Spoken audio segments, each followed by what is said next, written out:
Donc bonjour à toutes, c'est une séance un petit peu particulière aujourd'hui puisqu'on se retrouve au Musée des Beaux-Arts de Nancy pour travailler avec vous sur une séance consacrée à la découverte des œuvres. Je vous explique comment va procéder cette séance. Dans un premier temps, vous allez avoir sous les yeux la reproduction d'un tableau présent dans la collection du 19e siècle.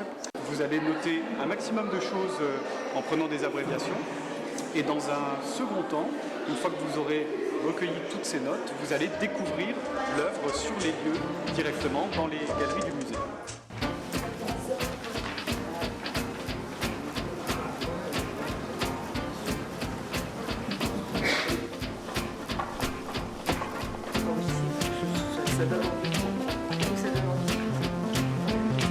Lucille, est-ce que vous pouvez nous parler un peu de votre parcours actuel ?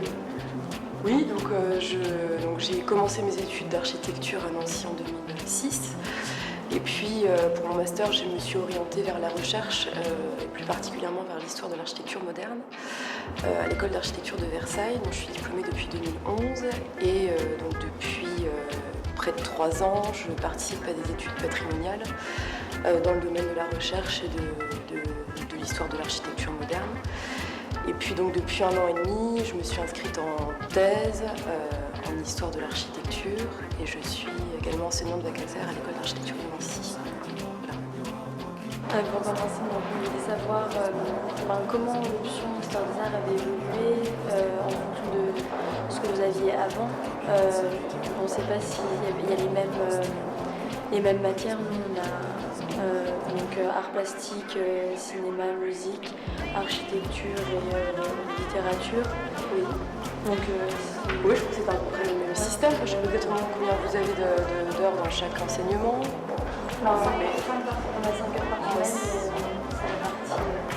Ouais, mais on avait peut-être un peu plus d'heures, si mes souvenirs sont bons, mais après ça reste à peu près dans les mêmes créneaux. On avait l'histoire des villes, l'histoire de l'architecture, effectivement littérature, histoire des arts, plastique. Oui, c'est à peu près le même programme. Je crois que ça évolue beaucoup.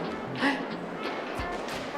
Après, pour intégrer une école d'art, est-ce que ça vous a vraiment aidé d'avoir fait l'option d'histoire des arts? Ah bah oui, surtout que donc moi après mon bac que j'ai passé en 2005, j'ai fait une première année de classe prépa, mais finalement à la suite de quoi j'ai souhaité m'orienter vers des études d'architecture. Et c'est vrai que par rapport à mon dossier, etc., à l'époque on passait le concours des écoles d'archi sur dossier, ça a été un poids dans ma lettre de motivation, effectivement. Surtout qu'on retrouve vraiment des enseignements d'histoire des arts dans les études d'architecture, donc ça se justifiait.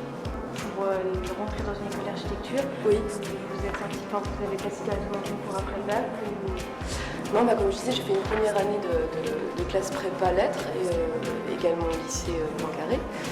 Et puis après, je voulais plutôt m'orienter vers le patrimoine et vers l'histoire de l'architecture. Donc c'est sur dossier. Enfin, à l'époque, c'était sur dossier en 2006.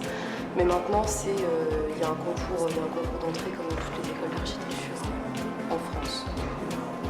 Donc c'est un petit peu évolué depuis.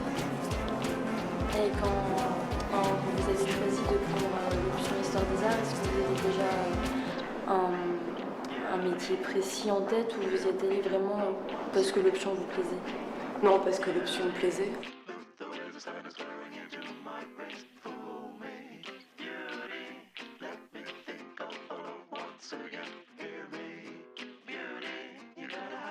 Secret of your love.